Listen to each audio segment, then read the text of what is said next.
கர்த்தரும் இரட்சகருமாகிய இயேசு கிறிஸ்துவின் நாமத்தினாலே பீஸ்ஃபுல் மினிஸ்ட்ரி சார்பாக உங்களை சந்திப்பதில் மிகுந்த மகிழ்ச்சி அடைகிறேன்.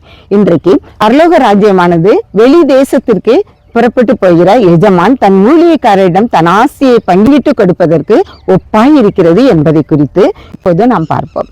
5 தாலந்தை 10ஆக்கினான், 2 தாலந்தை 4ஆக்கினான், 5 தாலந்தை 10ஆக்கினான், 2 தாலந்தை 4ஆக்கினான், 1 தாலந்தை 2ஆக்காமல் மண்ணில் புதைத்தவன் புறம்பானானே. 5 தாலந்தை பெற்றவன் 10 தாலந்தாக மாற்றி அந்த ஊழியக்காரத்தில் கொடுத்து பாராட்டு பெற்றவனாக காணப்பட்டான். பரலோக ராஜ்யமானது கணக்கு கேட்கிற எஜமானுக்கு ஒப்பாக சொல்லப்பட்டிருக்கிறது. எஜமான் என்றும் கணக்கு கேட்கிறவராகத்தான் காணப்படுவார்.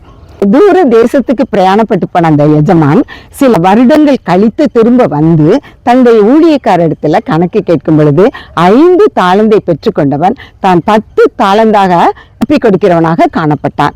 அதே போல 2 தாலந்து பெற்றுக்கொண்டவனும் 4 தாலந்தாக திருப்பி கொடுக்கிறவனாக காணப்பட்டான்.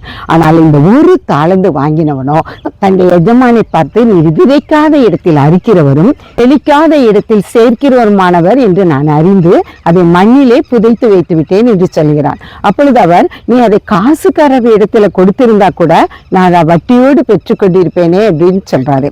மற்ற இருவரையும் பார்த்து, உத்தமமும் உண்மையுமுள்ள ஊழியக்காரர்களே, நீங்கள் என்னுடைய சந்தோஷத்துல பிரவேசியுங்கள் என்று சொல்லி இந்த 1 தாலந்தை பெற்றவனிடத்திலிருந்து அந்த தாலந்தை, அந்த 5 தாலந்தை 10ஆக்கின அந்த மனுஷன் கையில கொடுத்து விட்டு இந்த 1 தாலந்தை பெற்றவனை அழுகையும் பற்கடிப்புமான புறம்பான இருள நரகத்துல தள்ளுங்கன்னு சொல்லி ஆணையிடுவிக்கிறவனாக காணப்பட்டான்.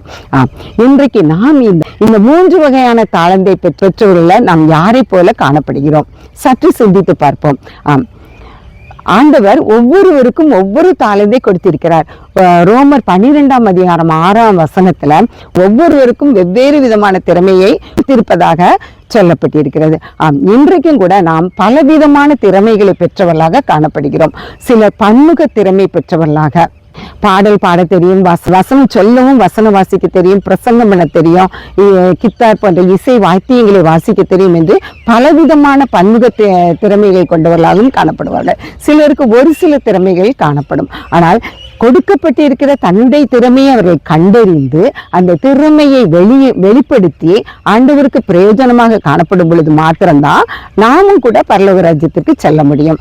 நாம் நம்மிடத்துல காணப்படுகிற திறமையை நம்ம ஒழித்து வைத்து கொண்டு நாம் எந்த ஒரு காரியமும் செயல்படுத்தாதவர்களாக காணப்பட்டால் நாம் அழுகையும் பற்கடிப்புமான புறம்பான இருளுக்கு தான் தள்ளப்படுகிறதாக காணப்படுவோம். அதனால் நமக்கு என்ன திறமை இருக்கிறது என்று நம்முடைய திறமையை நாம் நம்மில் கண்டுகொள்கிறவர்களாக நாம் காணப்பட வேண்டும். கண்டுகொண்டால் மாத்திரமல்ல, அதை செயல்படுத்துகிற பிள்ளைகளாகவும் நாம் காணப்படும் பொழுதுதான் நாம் ஆண்டவருக்கு பிரியமானவர்களாக ஆண்டவர் நம்மை பார்த்து உத்தமமும் உண்மையுமுள்ள ஊழியக்காரனே என்று அழைக்க அவர் சித்தமுள்ளவராக இருக்கிறார்.